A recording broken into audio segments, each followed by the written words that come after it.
ترکیہ کے شہر ادنا میں بروز جمعرات 14 اگست 2025 کو عاشقان رسول کی دینی تحریک دعوت اسلامی کے تحت قائم مدنی مرکز فیضان مدینہ میں اجتماع میلاد کا انعقاد کیا گیا، جس میں عرب عاشقان رسول اور مدرسۃ المدینہ کے طلبہ کرام کی شرکت ہوئی، جبکہ ذمہ داران و مبلغین دعوت اسلامی بھی موجود تھے۔ اجتماع میلاد کے دوران عاشقان رسول نے مل کر قصیدہ بردہ شریف پڑھا۔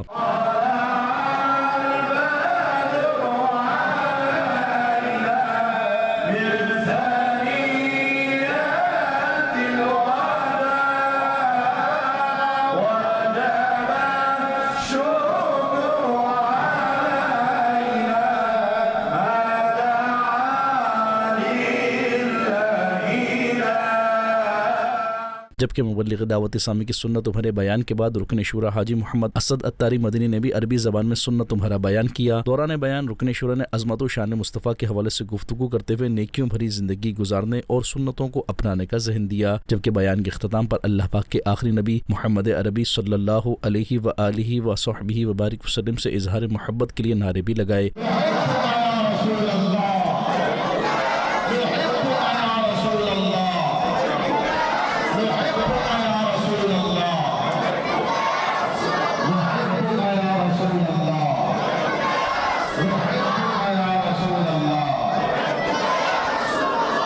اجتماع میلاد کے اختتام پر صلاۃ و سلام کے بعد مبلغ دعوت اسلامی نے دعا بھی کروائی۔ بروز جمعرات 14 اگست 2025 کو ہی دوسری جانب ادنا کے مفتلغو آفس میں عہدیدار مسلم بلدیگ خواجہ افندی اور انسانوے میں حرکت درنیک کے ہیڈ ملا محمد سعید خواجہ سے الگ الگ ملاقاتوں کے سلسلے ہوئے، جس دوران انہیں ترکیہ سمیت عالمی سطح پر دعوت اسلامی کے تحت ہونے والے دینی و فلاحی کاموں کے حوالے سے آگاہی دی گئی اور مختلف امور پر گفتگو بھی ہوئی، جس پر عہدیداران نے خدمت دعوت اسلامی کو سراہتے ہوئے نیک تمناؤں کا اظہار کیا اور دعوت اسلامی کے ساتھ ہر ممکن تعاون کی یقین دہانی بھی کروائی۔ مدنی چینل کے ناظرین، آپ بھی دعوت اسلامی کے دینی کام کرتے رہیے اور نیکی کی دعوت عام کیجیے۔